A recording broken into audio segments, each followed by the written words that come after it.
Le Seigneur est bon. Le Seigneur est bon. Et c'est par la présence et l'action de son esprit qu'il nous touche, qu'il nous transforme, qu'il nous remplit.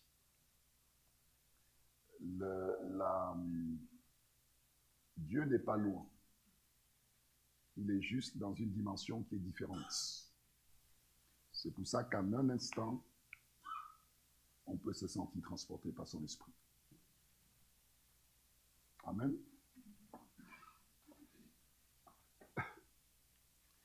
Alors, nous sommes dans une série depuis un moment. Une première série qui était axée sur la manière de lire la Bible. On a fait 3 prédications autour de ça. Et ensuite, une deuxième série où je me suis proposé de partager avec vous 5 orientations que la vie du croyant doit prendre du fait de sa position en Christ. Et je pense qu'il y a 2 dimanches de cela, je ne sais plus quand exactement, je vous ai parlé d'une nouvelle assurance, en expliquant que notre position en Christ est basée sur la justice de Jésus. Et qu'en conséquence de cela, nous avions désormais la possibilité de déplacer notre assurance de nous-mêmes, de notre passé, de nos blessures, et de la placer en Christ. Et qu'en faisant cela, on se mettait en position d'être fortifié par l'Esprit Saint, d'être restauré par l'Esprit Saint, d'être affermi sur la base, non plus de notre histoire, mais sur la base de l'histoire du Christ. Que quelque chose de nouveau a été mis à notre crédit et que Dieu attend de nous qu'on s'appuie sur cette nouvelle réalité pour influencer notre quotidien. Et je disais que la vie chrétienne consiste à apprendre à marcher en Christ parce que nous l'avons reçu. C'est Paul qui disait, on le verra dans Colossiens, puisque vous avez reçu le Christ, marchez donc en lui. Et marcher en Christ signifie vivre au quotidien selon ma nouvelle situation spirituelle. Et aujourd'hui, ce qu'on va voir ensemble, qui est très important, c'est qu'il y a quelque chose, une autre nouveauté pour celui qui est en Christ. Et pour cela, on va regarder ensemble un certain nombre de passages bibliques que je vous demande de considérer avec beaucoup d'attention. Et ce qu'on va voir tout à l'heure, c'est que pour celui qui est en Christ, sa raison de vivre change, doit changer, à cause de sa nouvelle situation, et je vous expliquerai pourquoi. Et vous verrez pourquoi j'insiste en disant doit changer. La raison pour laquelle il vit doit changer radicalement. Si quelqu'un sort d'ici avec un véhicule,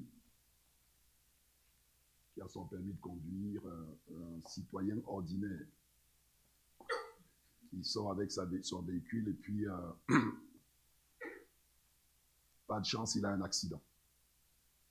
Il n'est pas mortel, il y a un accident, il y a des dégâts. Aussitôt qu'il y a un accident, immédiatement, aux yeux de la loi, son statut change. Il n'est plus un citoyen ordinaire, il est quelqu'un qui est impliqué dans un accident et il a l'obligation de s'arrêter. Sinon, ça s'appelle un délit de fuite, s'il continue. Ouais. Sa situation change et tout à coup, un certain nombre de choses qui viennent de la loi s'imposent à lui. Il ne peut plus faire ce qu'il veut. Parce que la loi encadre la nouvelle situation dans laquelle il se trouve. La Bible nous dit que celui qui est en Christ est une nouvelle création. Les choses anciennes sont passées, toutes choses sont devenues nouvelles. Et depuis le début, on est en train de regarder quelles sont ces choses qui sont devenues nouvelles parce qu'elles ont force de loi. qu'on soit conscient ou pas de ces choses-là, c'est sur la base de ce qu'on est devenu en Christ que Dieu gère notre vie. La logique avec laquelle Dieu gère notre vie en Christ est basée sur notre nouvelle situation en Christ. Qu'on le sache ou qu'on ne le sache pas.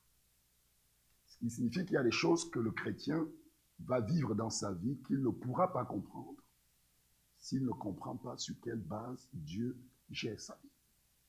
Quelles sont les forces qui ont été mises en mouvement dans ta vie parce que Dieu t'a placé en Christ. Vous êtes avec moi? Regardons quelques passages et on prendra un moment juste pour comprendre l'impact de ce qu'on va lire sur nos vies. Prenons 2 Corinthiens, chapitre 5,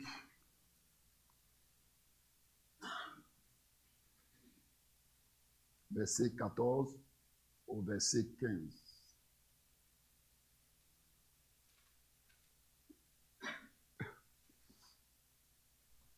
Car l'amour de Christ nous presse, parce que nous estimons que si un seul est mort pour tous, puisque Jésus est mort pour nous tous, tous donc sont morts. D'accord? Il dit, nous estimons que si Jésus est mort pour nous tous, aux yeux de Dieu, nous sommes tous morts. C'est ça que ça veut dire. Et ce n'est pas juste une déclaration vaine. Ça a des conséquences pratiques et concrètes dans la vie quotidienne du chrétien. Et c'est pour ça que c'est important de comprendre il y a quoi dans notre nouveau dossier. Parce que ça va nous influencer. Ouais. Donc, il dit, et qu'il est mort pour tous.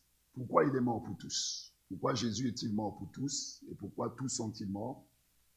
Afin que ceux qui vivent, nous, qui vivons désormais en tant que chrétiens,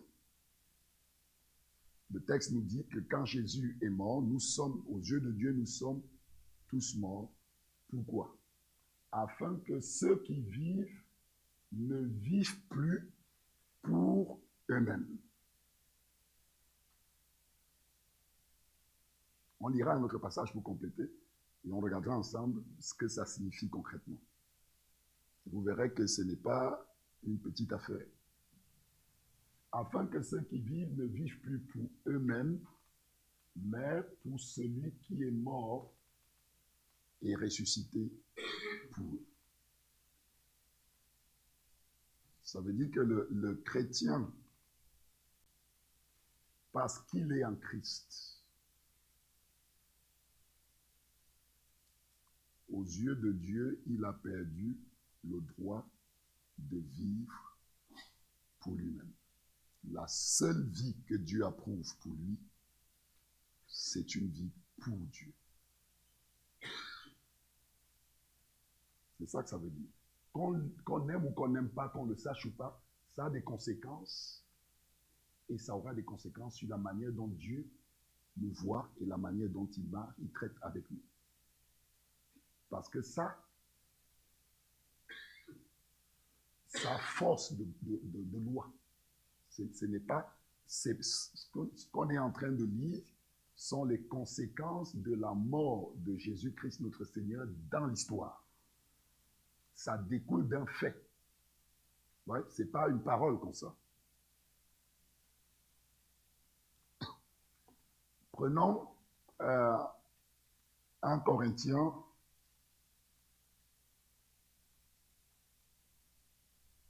chapitre 6, verset 19.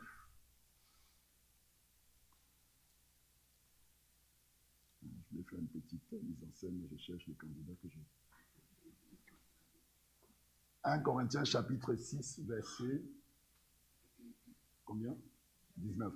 Lisez avec moi. Ne savez pas. Ouais, allons-y. Ne savez-vous pas que votre corps est le temple du Saint-Esprit qui est en vous et que vous avez reçu de Dieu et que vous ne vous appartenez point à vous-même? Est-ce qu'on peut continuer? Car vous avez été rachetés à un grand prix. Glorifiez donc Dieu dans votre corps et dans votre esprit qui appartiennent.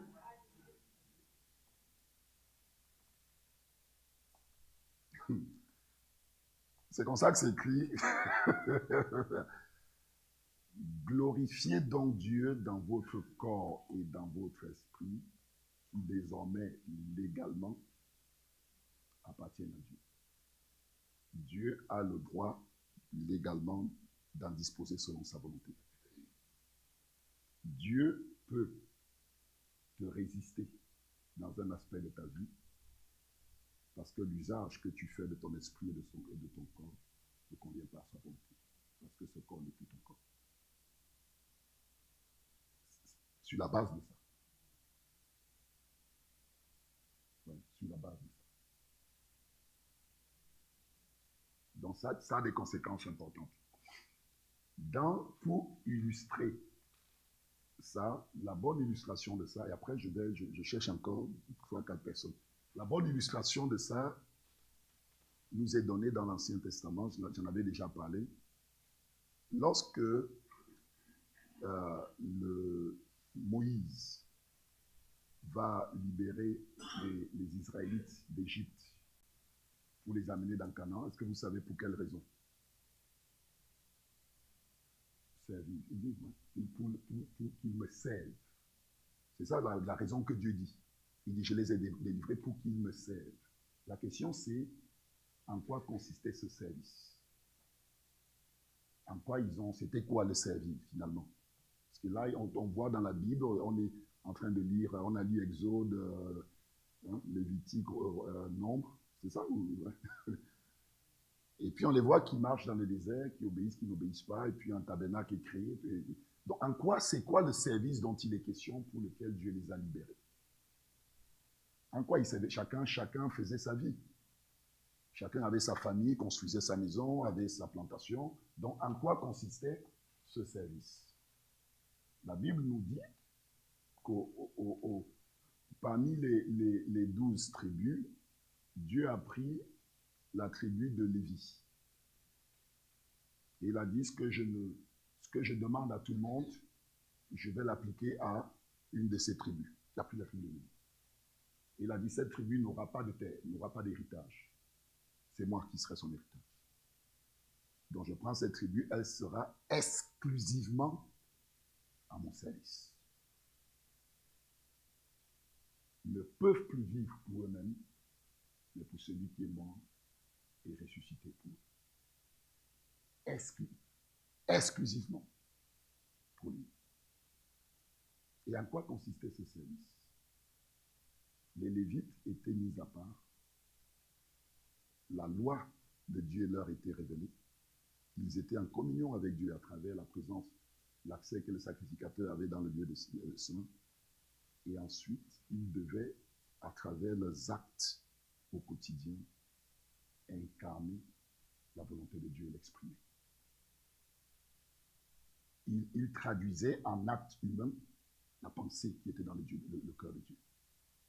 Ils étaient l'expression aux yeux du peuple et des nations de la pensée de Dieu et de sa volonté. Et c'est ça la vraie définition du service.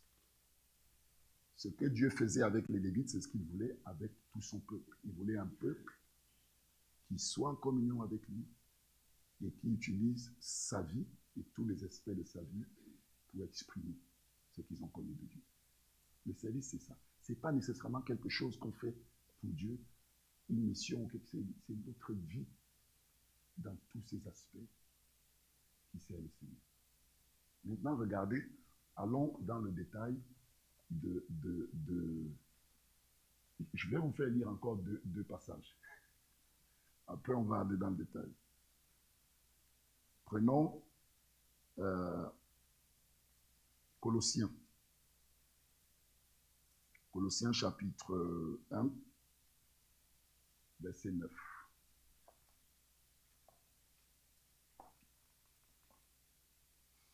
Colossiens chapitre 1, verset 9. Merci. On pense que l'église de Colosse a été créée par Épaphras, dont on pense qu'il était un disciple de Paul. Okay?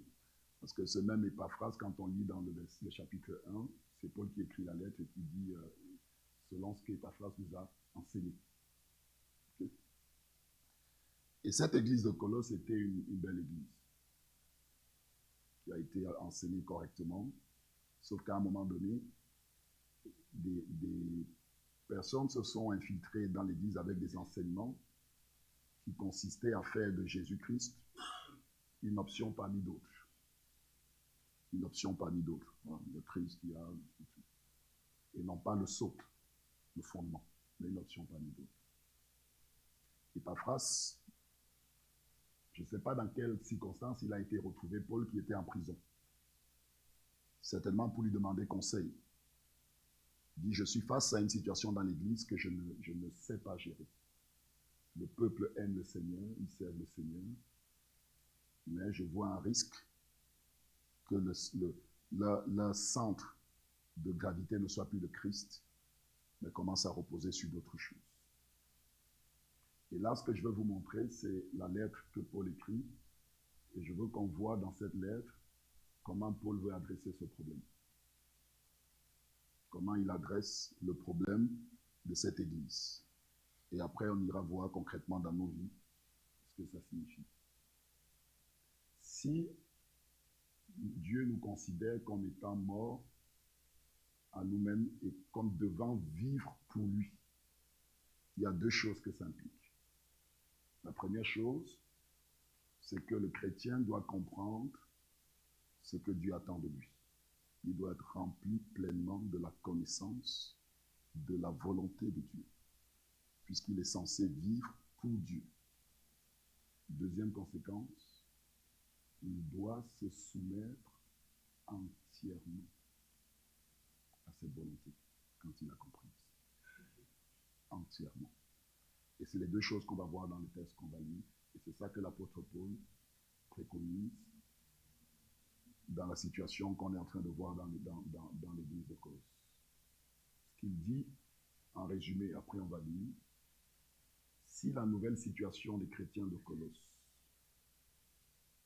ne se traduit pas dans leur quotidien en tant que père, en tant que femme, en tant qu'employé au travail, en tant qu'étudiant, s'ils ne comprennent pas ce que ça signifie que de vivre pour Dieu dans chaque aspect de leur vie, alors ils ne porteront pas le fruit que Dieu attend. Et tout à l'heure, on va voir comment, concrètement, ce que ça implique.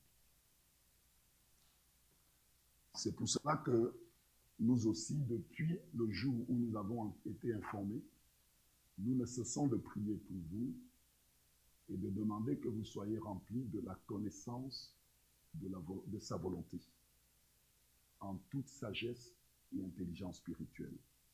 C'est la prière que Paul fait incessante. Nous prions pour que vous soyez remplis de la connaissance de ce que Dieu attend. Et tout à l'heure, vous verrez concrètement ce que ça veut dire. Est-ce qu'on peut passer au verset suivant? Pourquoi il prie de cette façon? Il dit pour marcher d'une manière digne du Seigneur et lui être agréable entièrement, portant des fruits en toutes sortes de bonnes œuvres. Okay? Maintenant, prenons Colossiens, on est toujours dans Colossiens chapitre 4.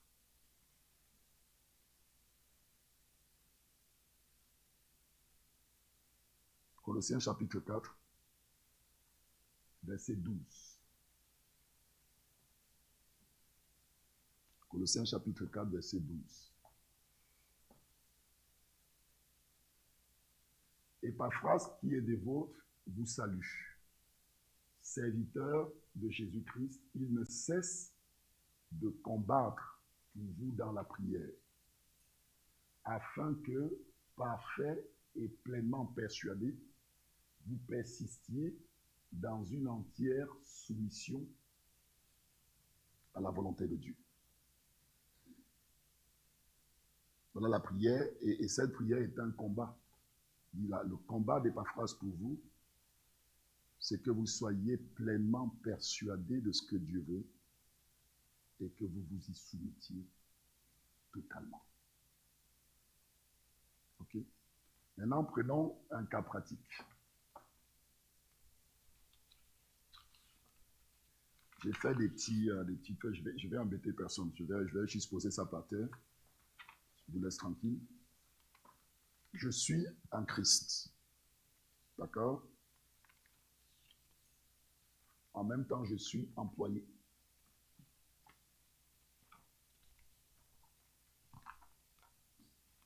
Bon, on me dit que ce n'est pas visible. Hop là! Salomé, si tu veux bien, Chloé, s'il te plaît. Merci. Ma femme dit que ce n'est pas visible. Moi, je ne voulais pas vous embêter.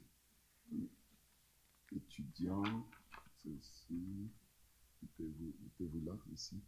Vous êtes bien en visibilité. Merci. Viens, jeune homme, viens. Viens, s'il te plaît. Excuse-moi de...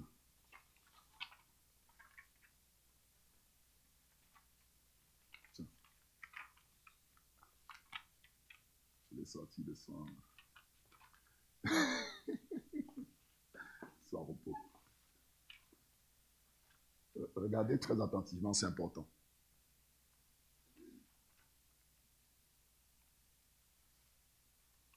À partir du moment où je suis en Christ, voilà la manière dont Dieu me voit. Quand on dit vivre pour Dieu, ça signifie que ma vie devient l'instrument de son service. Dieu me voit comme ça. Tout ça, Dieu continue à le voir, mais ces choses deviennent des plateformes dans lesquelles Dieu m'a placé pour que je le serve. Aux yeux de Dieu, je suis une personne, je suis son serviteur. Il m'a placé dans une entreprise qui devient une plateforme dans laquelle je dois le servir. Dieu ne me voit plus directement en tant qu'employé. Ce que je suis fondamentalement, essentiellement aux yeux de Dieu, c'est un homme au service de sa volonté. Tout ça, ce sont les aspects de ma vie. Tu sais quoi? Parents.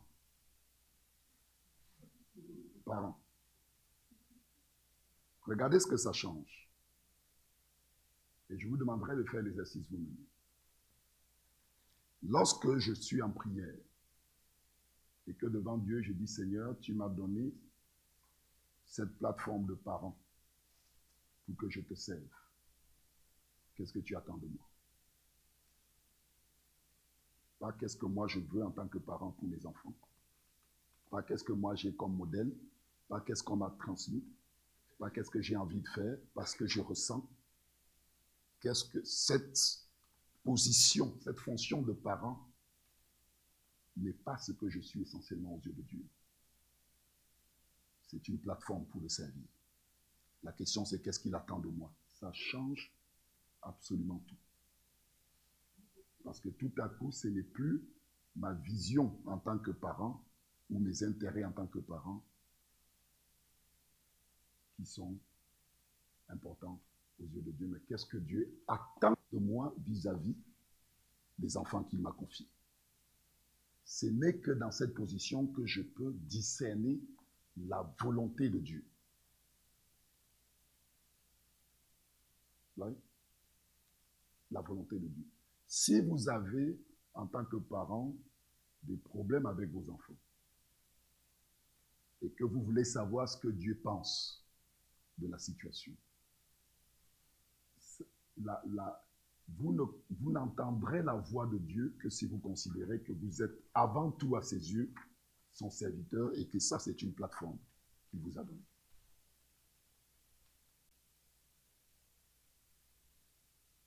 C'est comme ça que Dieu nous voit.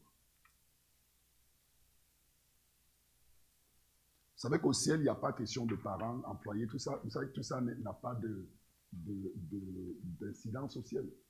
Le sujet n'est pas ça. Ça, ce sont des plateformes pour servir. Le sujet, c'est nous, devant Dieu, au service de sa volonté. C'est ça le sujet. Maintenant, regardez ce qui se passe. Donc, Dieu me regarde en tant que serviteur. Et en même temps, je suis employé. Si je ne me vois pas et si je n'accepte pas que ma vie d'employé doit être totalement au service de Dieu, si je ne prends pas, si je ne pose pas l'acte dans lequel je reconnais que je suis mort à mes ambitions propres et que la vie que je vis est pour Dieu. Et par conséquent, et que je ne demande pas au Seigneur qu'est-ce que tu attends de moi au travail en tant que serviteur de Dieu. Si je ne fais pas ça, le règne de Dieu, je ne le verrai pas dans mon entreprise. Cet aspect de ma vie ne portera pas du fruit pour le Seigneur. Pourquoi? Parce que je vis une vie ici qui est différente de ce que je suis devenu. Et au bout d'un moment, il va y avoir une friction dans mon cœur. J'ai discuté avec une jeune, en fait c'était une ancienne camarade à l'école qui a bien réussi, qui est chrétienne, et puis elle m'appelle, elle dit Franklin, je sens en moi comme j'ai le sentiment de ne pas être en train de faire ce que Dieu attend de moi. Et pourtant, j'ai réussi plein de choses. J'ai le sentiment de m'être perdu. J'ai le sentiment que il y a quelque chose qui manque. Et pourtant, matériellement, j'ai tout. Et ma réponse, elle, c'était ça. Je dis, regarde ta situation, la même situation, en tant que mère, en tant qu'employé, regarde la même situation, mais regarde cette situation sous le regard de ça. Et tu verras où est le problème. Et tu verras ce que Dieu attend de toi. Parce que c'est comme ça que Dieu te voit. C'est comme ça que Dieu te voit. Ouais. Et moi, je vous encourage à faire l'exercice. Prenez un carnet et puis posez-vous la question en tant qu'employé. Quel est le plus grand des commandements? Tu aimeras l'Éternel ton Dieu de tout ton cœur, de toute ton âme et de toute ta pensée. Et lui seul. En tant qu'employé, quelles sont tes convictions? Sur la base de quoi est-ce que tu travailles? Sur la base de quelle philosophie est-ce que tu interagis avec tes collègues, avec ton employeur? Qu'est-ce qui contrôle ta façon d'être au travail?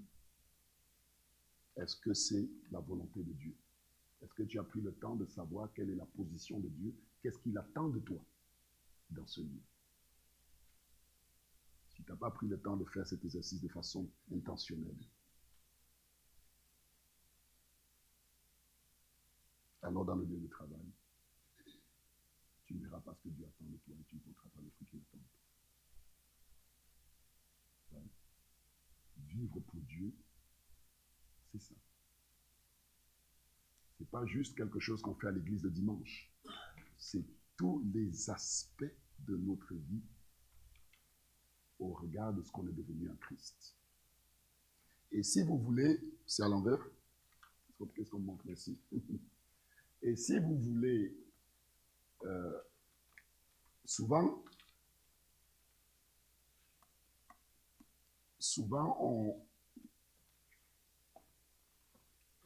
il y en a qui sont dans une situation où ils attendent de savoir ce que Dieu a pour eux. Je ne connais pas quel est l'appel de Dieu pour ma vie, qu'est-ce que Dieu attend de moi, quelle est la mission que je vais vous libérer bientôt. Quelle est la mission que Dieu Massime. Il y en a même qui ne savent pas. Qui disent, j'attends que Dieu m'occupe. Oui, parce que je ne sais pas, je ne vois pas bien ce que Dieu peut attendre de moi. Voilà ce que je vous recommande de faire. Je ne sais pas, vous êtes peut-être étudiant. Dans le lieu de la prière, imaginez-vous à l'école en tant que serviteur ou servante de Dieu. Changez un peu de paradigme. Visualisez-vous à l'école et dites-vous, si je suis dans cette école en tant que serviteur de Dieu, qu'est-ce que je devrais être en train de faire? Posez-vous cette question dans la prière. Je vous garantis que le Seigneur va vous parler. Vous allez voir tout à coup un champ de choses que Dieu attend de vous. Ça va devenir très clair. Comprenez ce que je veux dire? On a, je disais à, vous savez, nos jeunes qui se font baptiser. Je pense à ma fille Zoé, donc qui s'est fait baptiser. Et puis on avait cette discussion à la maison. Je lui disais, qu'est-ce qui a changé dans ta façon d'être à la maison et dans tes rapports avec tes parents du fait de ta position en Christ? Si tu continues, si c'est business as usual, c'est que tu n'as pas pris conscience des changements profonds qui sont passés du fait de ton appartenance à Jésus. Ça change radicalement. Et peut-être que tu te demandes, papa, qu'est-ce que je peux faire pour le Seigneur? Il y a plein de choses à faire à la maison pour le Seigneur. Plein. Plein de choses à faire qui sont la preuve que quelque chose s'est passé dans ta vie. Le fruit que Dieu attend. Amen. Je vous libère. Merci. Merci. Merci. Merci, mon grand.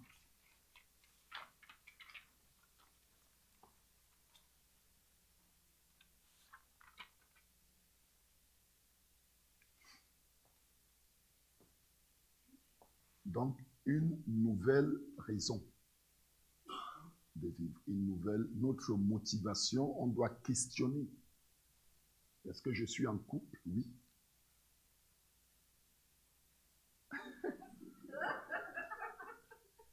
En tant que conjoint,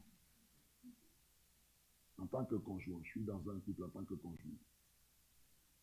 Chacun a reçu son éducation et ses modèles. Donc, on se projette des choses. Moi, je veux un couple comme ça. Moi, je veux ceci. Moi, je veux ceci. OK? Mais si tu veux savoir ce que Dieu attend de toi, la question, tu la poses différemment. Ma vie doit servir la volonté de Dieu et Dieu m'a placé dans un couple. C'est une plateforme. Qu'est-ce que Dieu attend de moi ici? Ça change fondamentalement tout. Parce que là, tout à coup, on va voir des choses qu'on ne voyait pas avant. Parce qu'on avait le filtre de nos intérêts propres. Le filtre de la chair. Et tout à coup, on va voir ce que Dieu attend de nous. On va voir quel point c'est énorme.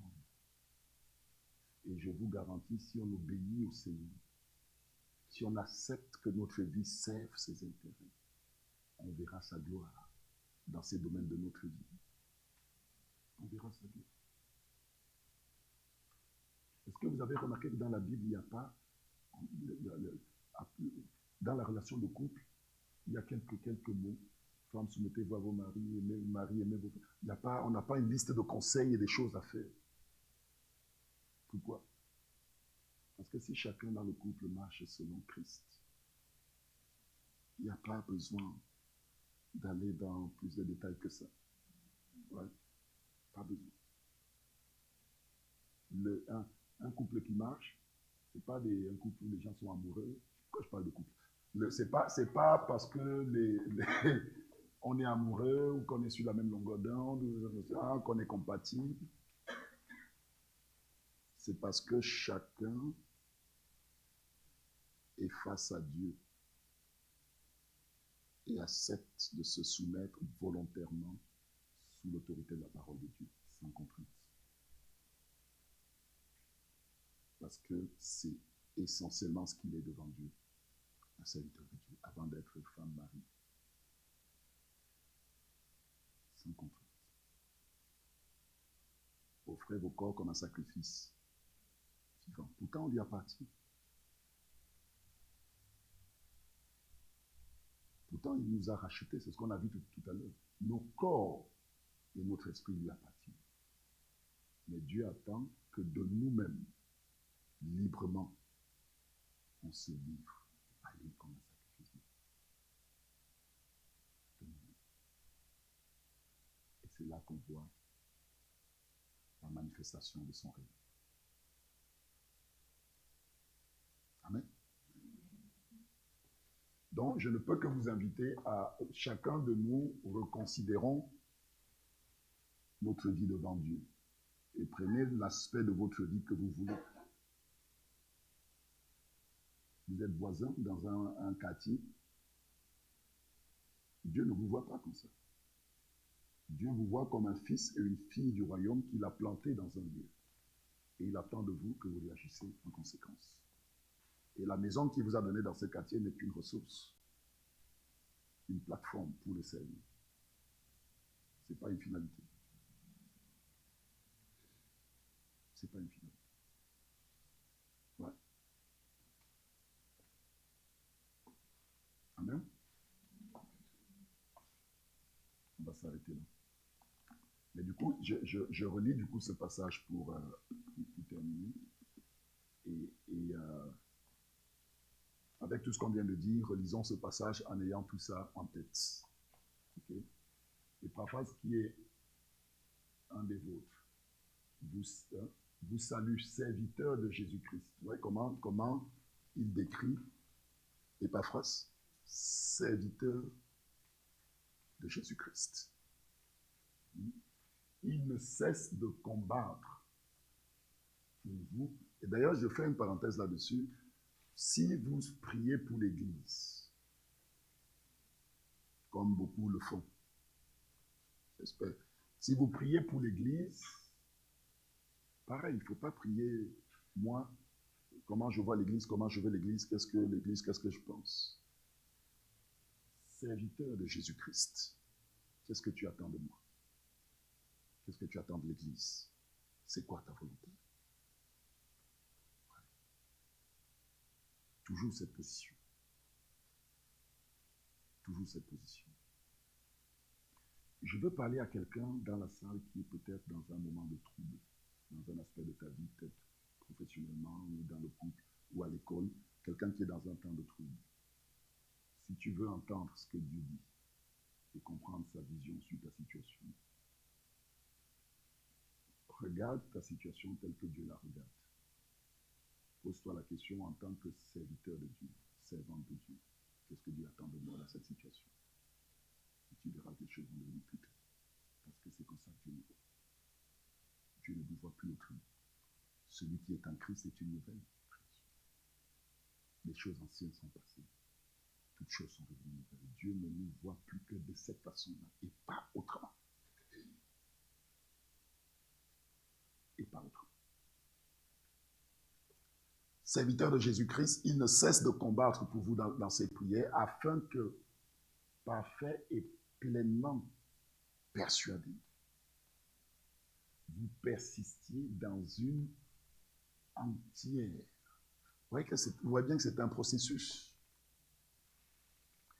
Aucun de nous n'est entier dans ce domaine. Un seul l'a été, c'est le Christ.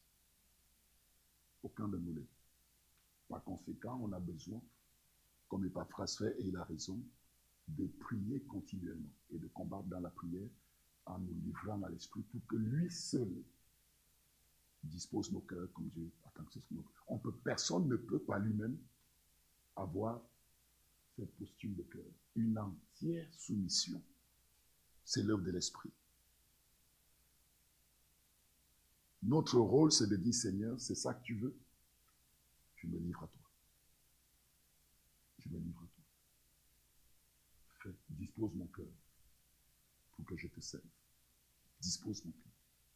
C'est ça qui nous amène aussi à témoigner de notre foi.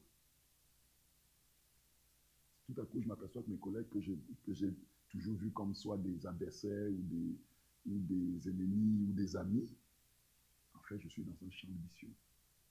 Que Dieu a déjà participé de ça. Oui. Amen. Je vous invite à vous lever, si vous voulez bien.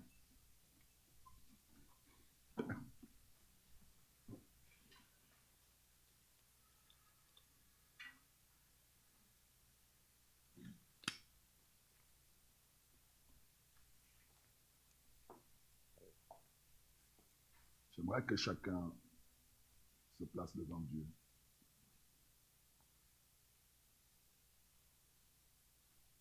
Et que chacun parle à Dieu. Et disons au Seigneur la chose suivante. Pardon, Seigneur, d'avoir vécu notre vie comme si elle nous appartenait encore. Et on est tous concernés. D'avoir vécu dans les différents aspects de notre vie comme si elle était encore la nôtre. Et d'être passé à côté de Dieu, de ce que Dieu nous disait, de ce que Dieu nous montrait, et de ce que Dieu attendait de nous. Nous te demandons pardon, Seigneur. Est-ce que chacun peut parler au Seigneur? Nous te demandons pardon. Pardon, Seigneur, de ne pas avoir pris conscience suffisamment que notre nouvelle situation en Jésus impliquait des ajustements profonds dans tous les aspects de notre vie. Des ajustements profonds. Je te demande pardon, Seigneur. Je te demande pardon, Seigneur. Pardon, Seigneur.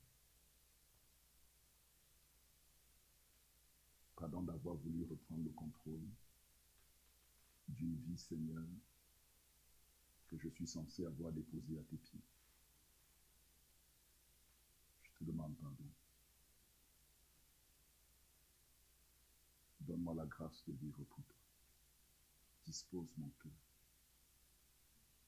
à cette entière soumission. J'en ai pas les moyens, j'en ai pas la capacité, j'en ai pas la force, mais j'ai ton esprit. Et l'esprit est capable de disposer mon cœur. Alors je te demande, Seigneur, permets pas que cette semaine soit comme les autres. Mais quelque chose de nouveau, Seigneur, laisse dans ma vie.